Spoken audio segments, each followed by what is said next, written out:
بسم الله الرحمن الرحيم. الحمد لله رب العالمين، والصلاة والسلام على سيدنا محمد وعلى آله وأصحابه أجمعين. گەورەترین ذکر کە مرۆڤ بە زمانیا بێ بریتیە لە ذیکری لا إله إلا الله، کە ئینسان بەو شایەتمانە کە لە ناخی دڵەوە دێتە دەرەوە و بە زمان دەری دەبڕێ و بڕوای تەواوی پێیەتی دڵێ ئەشهەد ئەن لا إله إلا الله، و لەگەڵیشیا دەبێ بڵێ و ئەشهەد ئەن محەممەدە ڕەسوول الله. ئینسان دێتە بازنەی ئیسلامەتی و دینداریەوە. ئایا مانای لا إله إلا الله چییە؟ هەندێک بە هەڵە مانایان کردووە و توانە لا إله إلا الله بە مانای لا موجودە إلا الله، هیچ خوایەک نییە ئیلا ئەڵڵا نەبێ. بەڵام ئەمە هەڵەیە، چونکە خوای دەستکردی مرۆڤەکانیش زۆرن. بەڵام مانای ڕاستەقینەی لا إله إلا الله بریتیە لە لا معبود يستحق العبادة إلا الله سبحانه وتعالى. هیچ پەرستراوێک نییە، چونکە پەرستراوی تر زۆرن. ئێستا دەیەها خەڵکەیە دەپەرستێ، بە ملیۆن خەڵکەیە لەم سەر زەویەدا غەیری ئەڵڵا دەپەرستێ. جا بەردێکە، دارێکە، مرۆڤێکە، مارێکە، مشکێکە، هەزاران پەرستراو هەیە، مانگایەکە. لا معبودە، ئەمە هێشتا تەواو نییە، هیچ پەرستراوێک نییە. يستحق العبادة، کە شایستەی پەرستن بێ، کە مستحقی پەرستن بێ. چونکە غەیری ئەڵڵا سبحانه وتعالى خەڵکانێکی زۆر بە ملیۆن خەڵک لەسەر زەویدا لە ڕابردوو لە ئێستا و لە داهاتووشدا دەبن کە عیبادەت دەکەن بۆ غەیری خوا. بەڵام ئێمە دەڵێن لا إله إلا الله، يعني لا معبود يستحق العبادة إلا الله سبحانه وتعالى. هیچ پەرستراوێک نییە، هیچ پەرستراوێک نییە شایستە بێ بەوەی کە مرۆڤ عەبدایەتی بۆ بکە و عیبادەتی بۆ بکە جگە لە ئەڵڵا سبحانه وتعالى. کەواتە لا إله هەموو ئەوانی تر ڕەفز کرد ئیلا ئەڵڵا نەبێ سبحانه وتعالى. شەرتەکانی لا إله إلا الله، ئایا هەر بە زمان بڵێ لا إله إلا الله یەکسەر دەرگای بەهەشتت بۆ کراوەتەوە؟ نەخێر، بەڵکو حەود مەرج هەیە پێویستە موسڵمان لە قورئانەوە تێیان بگا کە مانای لا إله إلا الله دەسەلمێن و دەگەیەنن. یەکەمیان العلم بمعناها، یەکەمیان لە مانای لا إله إلا الله تێبگەین. فاعلم أنه لا إله إلا الله. خوا نەیفەرموو فقل لا إله إلا الله، بڵێن لا إله إلا الله، بڵێ لا إله إلا الله. نا، فاعلم، بزانە و جوان جوان تێی بگە، لە ناوەکانی خوا تێبگە، لە صیفاتە بەرز و واڵاکانی خوای پەروەردگار تێبگە، لە قورئانەوە خوای گەورە بناسە، ئەمجا لە ناخی دڵتەوە بڵێ لا إله إلا الله. ئێمە زۆر جار کەسێک بینیمانە لەو ئەوروپیانە هاتۆتەوە کوردستان ویستوێتی شوو بە کوڕێکی موسڵمان بکە، لە ئەوروپا بەیەکەوە بوون هێناوێتەوە ئێرە، ئەی بەنە لای لیژنەی فتوایی، بەنە لای مامۆستایەکی ئاینی،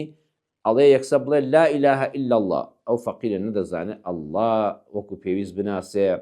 نا ناو صیفاتی خوا شارەزایە، نە هیچ لە قورئان شارەزایە.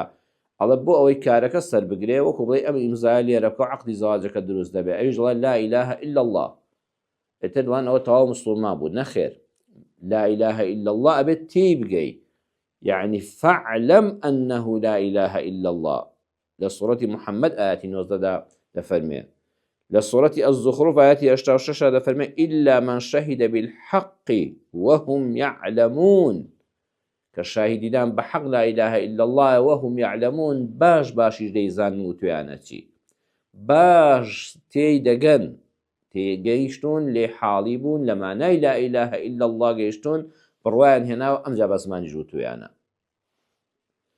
من مات وهو يعلم أنه لا إله إلا الله دخل الجنة. هەر کەسێک مرد و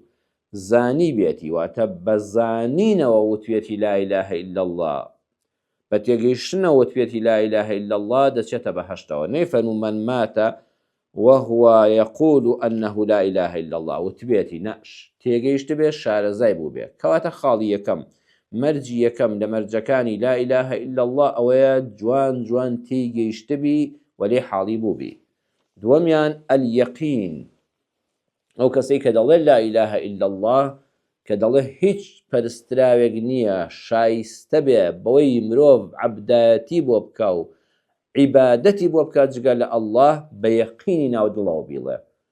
خی گەورە لە سوورەتی الحجرات ئاەتی 15 دەفەرمێ ئینەمە المؤمنون الذين آمنوا بالله ورسوله ثم لم يرتابوا. ئیماندارانی ڕاستەقینە هەر ئەوانن کەوا ئیمانیان هەیە بەخوا و بە پێغەمبەرەکەی صلی الله عليه وسلم، ثم لم يرتابوا، دوای ئەو شایەتمانە هەتا مردن، ثم یعنی لە ماوەیەکی زۆر تەواوی تەمەنیان لەم يرتابوا، شک و گومانیان بۆ دروست نابێت. کەسێ شکی بۆ دروست بوو دوای وتنی لا ئیلاهە ئیلا الله کافر دەبێتەوە، ئەبێ هیچ شک و گومانێک لە دڵیان نەبێت. سێمیان القبول لما اقتضته هذه الكلمة بقلبه ولسانه، بەدڵ و بە زمانی قبوڵی بێ کەچی وتووە، قبوڵی بێ کەوتوێتی لا ئیلاهە ئیلا الله، ئەم وشەی لە دڵ و لە زمانەوە قبوڵ بێ. خی پەروەردگار لە سوورەتی ئەسافات ئاەتی 35 و 36 دەفەرمێ إنهم كانوا إذا قيل لهم لا إله إلا الله يستكبرون ويقولون أئنا لتاركو آلهتنا لشاعر مجنون. ئەگەر بەو کافرانەی سەردەمی مەکە بوترایە بڵێن لا إله إلا الله بۆ ئەوەی ڕزگار بن لە دۆزەخ و بێنە بازنەی ئیسلامەتی و خواناسی حەق و ڕاستەقینەوە، يستكبرون، خۆیان بە گەورە دەگرت، ويقولون، تێگڕا دەیانگوت ئەئینا لەتاریکو ئالیهەتینا، ئێمە واز بێنین لەو هەموو خوایانە. ئالیهە زۆر زۆر بوون، حەدیەکە بتێک لە ماڵەوە خۆی بۆ پەرستراوی بووە، هەمووان واز لێبێنین لیشاعری مەجنون، لەبەر کابرایەکی شاعیر کە محەممەدە، لەبەر کابرایە کە لە دوای 40 ساڵی عەقڵی لەدەستدا و قسە دەبزڕکێنێ و باسی شتی وا دەکات لە من پێغەمبەری خوام بووکە ئێمە ئەوە بە شێت دەزانین، لەبەر خاتری شاعیرێکی شێت ئێمە بین واز لە ئەو هەموو خوایانەی خۆمان بێنین، بەس بڵێن ئەڵڵاه شایەنی ئەوەیە بەندایەتی بۆ بکەی و عیبادەتی بۆ بکەی، خۆیان بە گەورە دەگرت. کەواتە ئەیا ئەگەر پێغەمبەر صلی الله عليه وسلم بەس بەوە ڕازی بووایە بیان وتایەکە کە جارێک دەڵێن لا ئیلاهە ئیلا الله تۆ لە ماڵی خۆت و ئێمەش لە ماڵی خۆمان، نە ئەوان ویان دەگوت، چونکە ئەوانەی مشریکەکانی عەرەب لە سەردەمی مەککەدا و لە دواتریشە باش لەوە حاڵی بووبوون، باش لەوە حاڵی بووبوون کە وتیان لا ئیلاهە ئیلا الله، نابێ هیچ خوایەکی ترت بمێنێ. ئەمڕۆ ئێمە لەم سەردەمەدا من و تۆی مسلمان لە مزگەوتە بینەری ئەم وتارە لەم کەناڵەوە لەم شوێنەوە، خۆشەویستان، کاتێک کە دەڵێین لا ئیلاهە ئیلا الله، ئێمە ڕاستە بتماننی ئەلحەمدولیلا بدناپەرستین، بەڵام دەبێ ئەوانەی بتن لە جیاتی خوا لە دڵ و دەروونماندان هەمووانیان فڕێدەین. بۆ نمونە یاسای ناشەرعی، ئەوەی کەوا یاسایەک دژی قورئان دەرچێ، دژی بنەماکانی قورئان دەرچێ لە وڵاتە، تۆ پێی ڕازیبی ئەوە بتە. دەبێ هەرچی یاسایەک کە ناشەرعیە پێچەوانەیە لەگەڵ دەقی قورئاندا، دەکرێت بەندێکی یاسایی لە وڵاتە پێچەوانە بێ بە مەذهەبی ئیمامی شافعی ڕەحیمەه الله،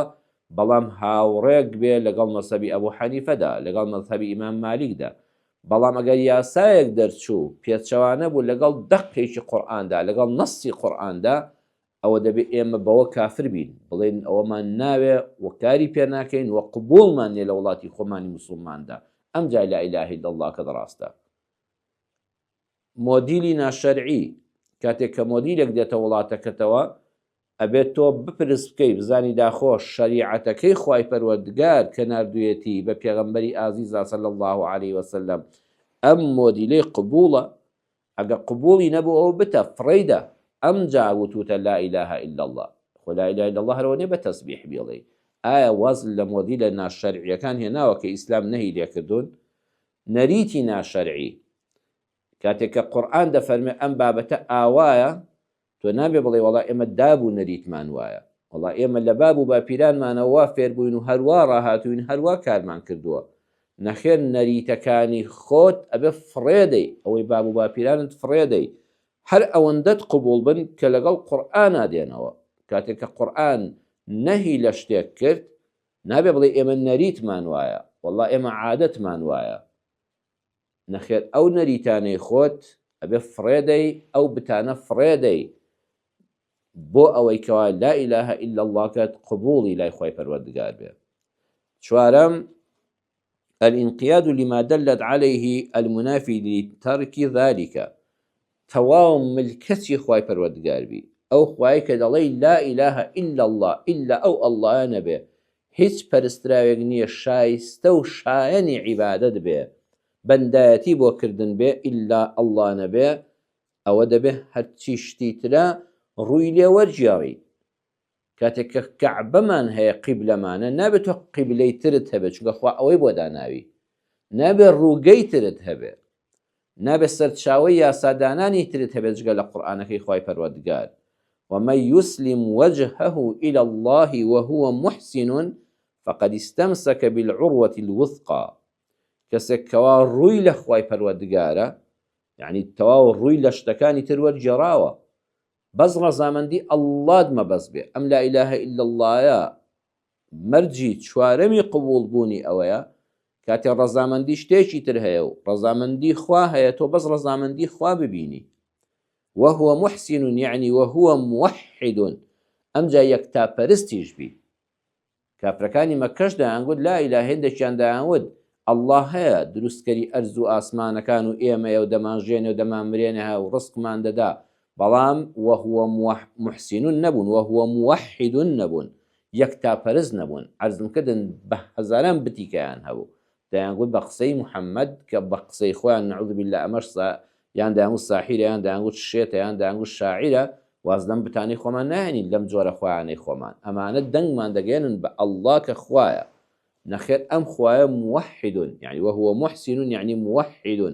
ئەبێت تەنها ئەڵڵا پەرست بی، نابێ هیچ شتێک هاوبەشی خوا بێ، نابێ لەگەڵ یا ئەڵڵادا یای هەر شتێکی تر بکەی، هاوا لە هەر شتێکی تر بکەی. ئەو کەسەی ئاوا یەکتاپەرست بێ، موحد بێ، فقد استمسك بالعروة الوثقى. عروة الوثقى يعني چی؟ يعني لا إله إلا الله. أول معنى لا إله إلا الله تێگەیشتووە، ئەوە بەدەستی بە لا إله إلا الله وەگرتووە بەرزی دەکاتەوە بۆ لای خوا و دەیخاتە بەهەشتەوە. پێنجەمیان بەڕاستگۆییەوە بێڵێ الصدق، أن يقولها صدقا من قلبه، لناخي دڵە و بڕوات پێ هەبێ کە دەڵێ لا إله إلا الله. ومن الناس من يقول آمنا بالله وباليوم الآخر وما هم بمؤمنين يخادعون الله والذين آمنوا وما يخدعون إلا أنفسهم وما يشعرون. کەسانێک هەبوون لە خەڵکی دەیانگوت ئێمە ئیمانمان هەیە بەخوا، بە ئەڵڵا، ئیمانمان هەیە بە ڕۆژی قیامەت و زیندووبوونەوە پاداشت و سزای خوا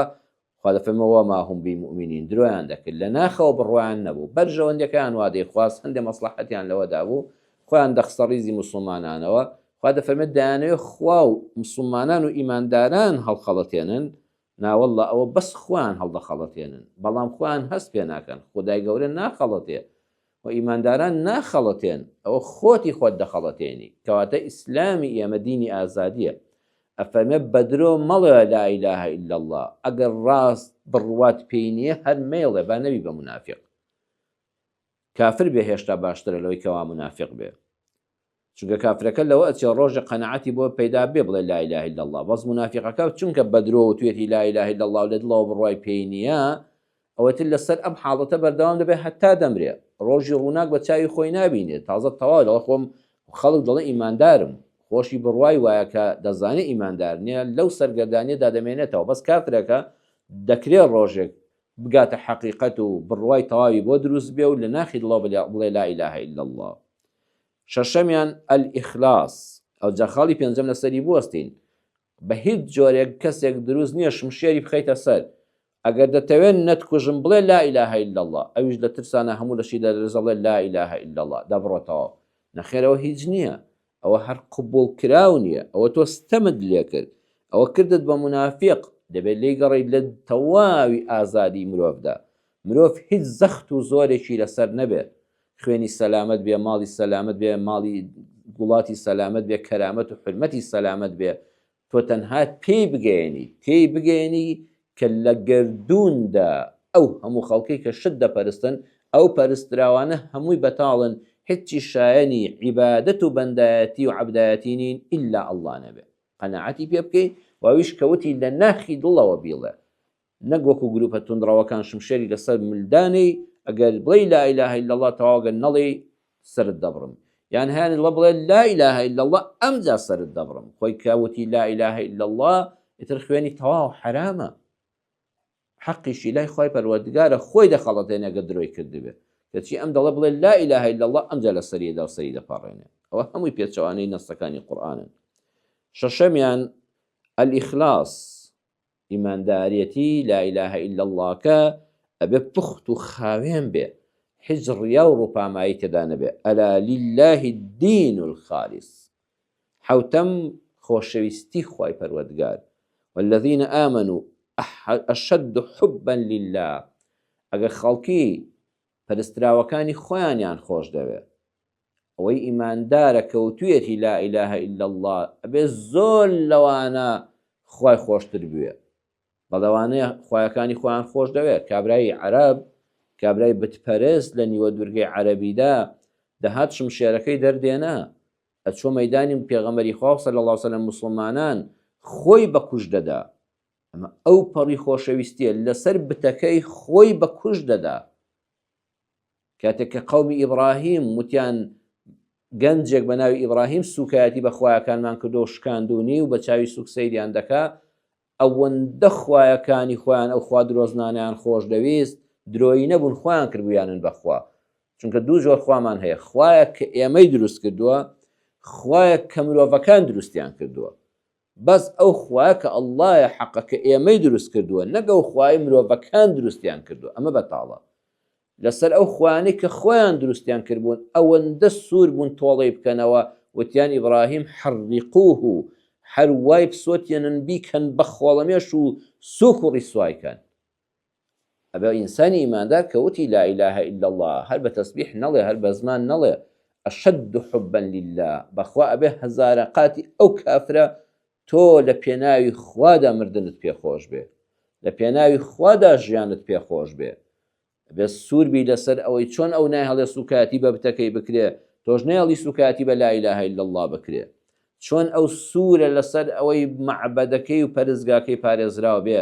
ئەبێت تۆش زیاتر سووربی زیاتر ماڵەکەی خوا کە مزگەوتە بپارێزی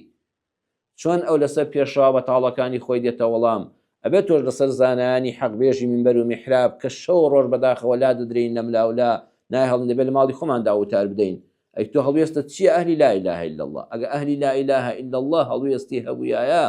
زانانی ئیسلام ئەوان لێ دەهات والذین آمنوا أشد حبا لله ئەبێ ئەو کەسەی کە دەڵێ لا ئیلاهە ئیلا الله زۆر زۆر زیاتر لەو کەسەی کە خوایەکی دروستکراوی دەستی خۆی هەیە و ئەوەندە خۆشی دەوێت بێت تۆ زیاتر خوای پەروەردگار کە ئەڵڵا سبحانه وتعالى خۆشت بوێت ئەم حەود مەرجە لە لا ئیلاهە ئیلا الله کەمانە بێتە جێ ئەمجا سەرفرازمان دەکات وترە بە ئیمام حەسەنی بەسری ڕەحمەتی خوای لێبێ هەندێک خەڵک دەڵێن هەر کەسێ بڵێ لا ئیلاهە ئیلا الله دەخەلە الجەنە هەر بەس بڵێ لا ئیلاهە ئیلا الله دەچێ بەهەشتەوە فەرمووی بەڵێ من قال لا إله إلا الله فأدى حقها دخل الجنة هەر کەسێک حەقی لا إله إلا الله کە بدا کەوتی لا إله إلا الله ئەمجا دەچێتە بەهەشتەوە حەقی لا إله إلا الله کەش ئەو حەوت خاڵبوون کە لە قورئانە دەرمانهێنان و باسمان کردن پرسیار کرا لە وەهبی کوڕی منەبه أليس مفتاح الجنة لا إله إلا الله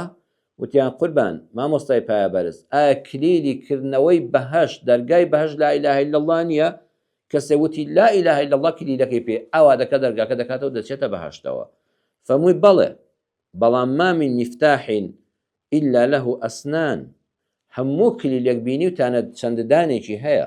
ئەگەر ددانێکیانی بشتێنی لە چیلۆنەکەدا عاسێ دەبێت و دەرگاکە ناکاتەوە ئەو حەوتەش حەوت ئەوەی کە باسمان کردن لە قورئاندا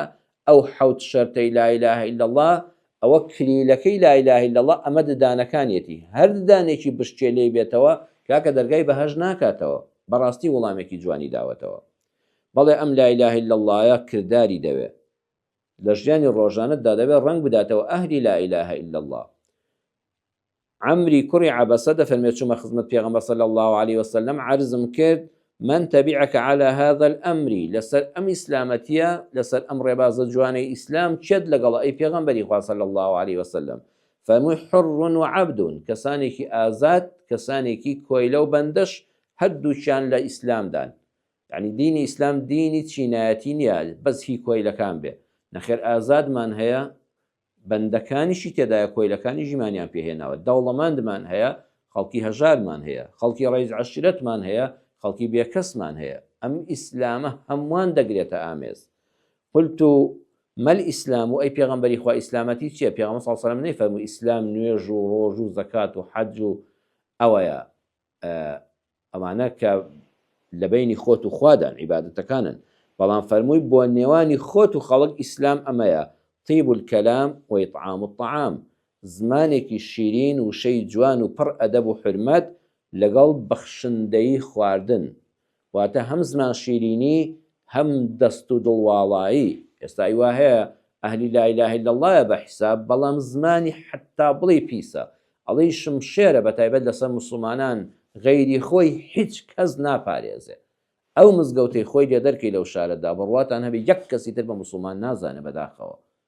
ئەو گروپەی خۆی تێدایەتی و بڕوای پێێتی ئەوەی تری هەموو ئەگە دەسەڵاتی هەبێ و غیرەتی هەبێ بەخوا هەمووی سەردەبڕێ نەخێر طیب الکەلام لا إله إلا الله دەبێ فێرت کە زمانت خاوێن بێ وشەکانت شیرین بێ زمانت جوان بگەڕێ هەروەها کەسێکی بەخشندە بی ڕەزیل نەبی هەر بۆ خۆتن نەوێ خۆت تێربی و خەڵکیش تێر بێ نەک تەنها خۆم مەسلحەتم بڕوە ئیتر حەقم بەسەر خەڵکەوە نییە ناوەڵا دەمەوێت خۆم و ماڵ و منداڵم جوان بژین و ئەو خۆشگوزەرانیش بۆ خەڵکی بگوازرێتەوە پێیان ببەخشم ئەڵێ عەرزم کرد مەل ئیمان ئیمان چییە پێغەمبەر صلی الله علیه و سلم ئیمان ئەوەیە بڕوات بەخوا هەبێ بە مەلایکەتەکان بە ڕۆژی دوایی بە قەزا و قەدەر بە کتێبە ئاسمانیەکان بە هەموو پێغەمبەرانی خوا نە الصبر والسماحة ئیمانێک کە لا إله إلا الله کە پێوەی دیار بێ ئەوەیە ئارامکردبی کەسێکی خۆراگربی کەسێک نەبی وەکو شیر لە هەموو شتێکە هاڵچی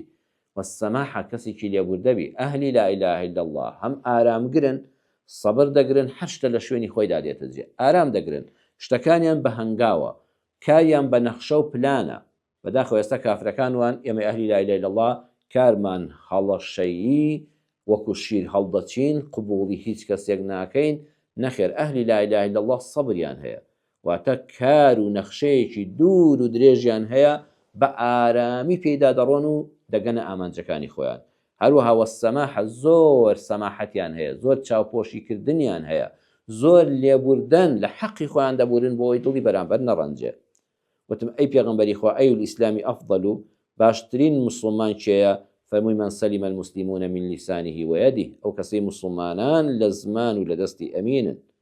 سەلامەتن وتم ئەی الئیمانی ئەفضەل و باشترین ئیماندار کێیە فەرمووی خولق حەسەن ئەو کەسەی ئەخلاقی زۆر جوانە ئەخلاقی زۆر جوانە بەڵێ پێویستە دوو شل لێک جیا بکەینەوە حقائق الئیمان لەگەڵ حەلاوەت الئیمان حقائق الئیمان جیاوازە لە حەلاوەت الئیمان ڕاستیەکانی ئیمان لەگەڵ شیرینی ئیمان دووشتی لێک جیاوازن حقائقی ئیمان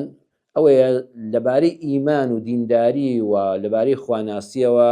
معلوماتی زۆرت پێبێ فکرەی زۆرت پێبێ حکمە شەرعیەکان بزانی دەیان مجەلدات فتوات خوێن بێتەوە لە هەموو مەسەبەکان فتوواکان شارەزابی نەسەکانت خوێن بێتەوە شەرحی نوسوس شەرحی صحیح بوخاری و ئەوانە هەموو خوێن بێتەوە تەفسیرەکانی قورئانت چەندی ها تەفسیرت خوێن بێتەوە ئەمانە هەموو حەقیقەتی ئیمانن کەسی وهەیە ئەمانە هەمووی دەزانێت یعنی زۆر زۆر زانایە زۆر شارەزایە بەڵام شیرینی ئیمانی نەچێشتووە پەنا بەخوا شیرینی ئیمان دەکرێت کەسێک چێشتی بێتی و گەیشتی بێتە ئەو تامەخۆشی ئیمانی چێشتی بێت تەنها سوڕەتی فاتحای لەبەر بێت ڕۆژێ بصحیحی بوخاری نەخوێن بێتەوە بۆی نەخوێندرا بێتەوە بەڵام ئەم سێمەرجەی تێدایە کە پێغەمبەری خوا صلی الله عليه وسلم دەفەرمێ ثلاث من كن فيه وجد بهن حلاوة الإيمان هەر کەسی ئەم سێ خاڵی تێدا بوو دڵنیا بە شیرینی ئیمانی چێشتووە یەکەمیان خوا و پێغەمبەری خوای لە هەموو شتێک خۆشتر بوێ خوا و پێغەمبەری خوا صلی الله عليه وسلم بەردەوام لە خەیاڵتدا بێت لە پێش هەموو شتێکەوە بێ ڕەزامەندی ئەم کارێک دێتە پێشەوە ئایا خوا پێ ڕازیە ئایا پێغەمبەر صلی الله عليه وسلم پێ ڕازیە ئەگە پێ ڕازی نەبێ نایکەم ئەوە نیشانەی ئەوەیە تەرازوەکەی تۆ تەواوە بەڕاستی تامی ئیمانت کردووە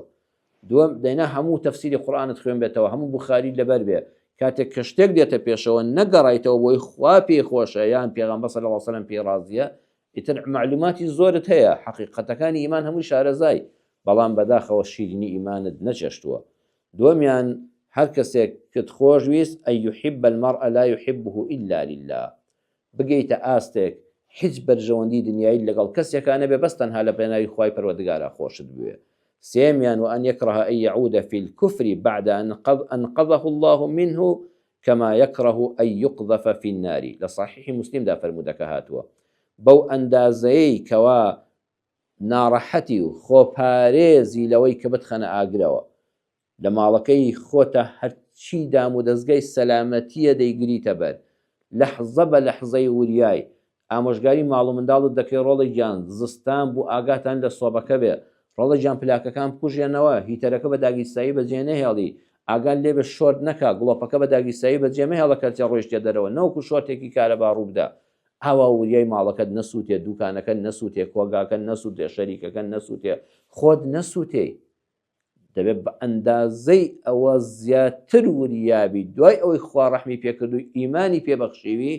تووشی کوفر ببی. ئەبێ بەو ئەندازەیە زیاتر خۆت و ماڵ و منداڵت لە حەزەرا بن، چۆن ناڕەحەتی بخرێتە ئاگرەوە ئاگر بتسووتێنێ، بەو ئەندازەیەش ناڕەحەت بی کەوا خوای پەروەردگار پەناماندا تووشی کوفر و بێباوەڕیەوە بێ دوای ئیمان هێنان.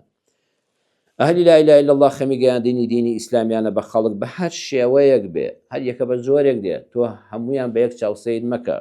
شێخ نوح القوضات کە مفتی ئەردەم بوو دەڵێ ئەگەر کەسێک کەوتە ئاوێکەوە خەریک بوو غەرق دەبوو دەخنکا لە بەحرێکە لە دەریایەکی گەورەدا، نابێت تۆ بڵێ وڵات دەست نەدەیتە دەستم ڕزگارن ناکەم، نەوەڵات دەتوانی پەلاماری قاچێکی بدەیت، دەتوانی پژملی بگری، دەتوانی جلەکانی بگری، گرنگۆیە ڕزگاری کێ بەڵام بەمەرجێک خۆت مەلەوان بی ئەینا ئەویش تۆ دەخنچێنێ. یعنی کەسێ بانگ دەکەی بۆ ئیسلامەکە خۆت کرد و کاڵبی دەکرێت ئەو کافرە کاریگەری لەسەرەوە بێ ئەو تۆ کافرکە، ئەبێت تۆ مەلەوانی دەریای ئیسلامبی ئەمجا قسەکانت کاریگەری هەبێ. شێخ محەممەد متەوەلی شەعراوی دەفەرمێت دڵی خەڵکی وەکو قفڵوان، هەر یەکە کلیلی تایبەت بە خۆی هەیە، نابێ بڵێ ئەم کلیلە هەرچی قفڵی سەر زەوێ پێی دەکرێتەوە. دڵەکان وەکو قفڵەکان وان، ئەبێ بگەڕی بە کام کلیلە هەیە بە وتارێک بەخوا یەک وتاری بۆ تەسجیل یعنی لە مۆبایلەکە تا یەک وتاری بۆ بنێرە خوای گەورە هیدایەتیەدا، دڵەکەی ئەوەندە ڕق نەبوو، قفڵەکە بە ئاسانی دەکرێتەوە. هەیە پێویستە بیهێنێ کۆڕێکەوە، هەیە نوێژ ناکە بڵێ کاکە یەکەم جار تۆ بەس وەرە بۆ نوێژی جومعە، بەس وەرە ئەم وتارانەی ڕەمەزان لەگەڵمانە لەم مانگەدا دانیشە، دواتر خۆت بڕیار بدە بڕواپان بە کۆڕێک کلیلەکە دڵەکەی دەکاتەوە. هەیە پێویستە چاکەی لەگەڵ بکەیت، پێداویستێکی هەیە مسلمانان لە دەوری کۆ ببنەوە، پێداویستەکانی بۆ دابینکەن لە هەژاری و لە فەقیری و لە کرێچێتی و لە نەداری و لە قوربەسەری ڕزگاریکەن، لە نەخۆشی ڕزگاریکەن. ئەم چاکەکردە دەرگای دڵی قفڵی دڵی دەکاتەوە بە ئیزنی خوا ئیسلامی لا شیرین دەبێت. ئەمجا کە باسی ئیسلامەتی خواناسیت بۆ کرد ئەڵێ بەخوا بە کردار بینیمە تەواو هەمووی ڕاستە، کاکە هیچت بۆ نەکرا کارێک مەکە کە لا إله إلا الله کە ناشیرینکەی، بەهۆی تۆوە خەڵک ئیسلامی لەبەر چاو ناشیرین بێ. خوای گەورە باشتر لە دینەکەی خۆی شارەزامان کە یا الله لەسەر لا إله إلا الله بژین بە تێگەیشتنەوە، لەسەری بمرین لەسەری زیندوو بینەوە، خوایە بمان پارێزی لە بەتاڵکەرەوەکانی لا إله إلا الله. آمين آمين والحمد لله رب العالمين.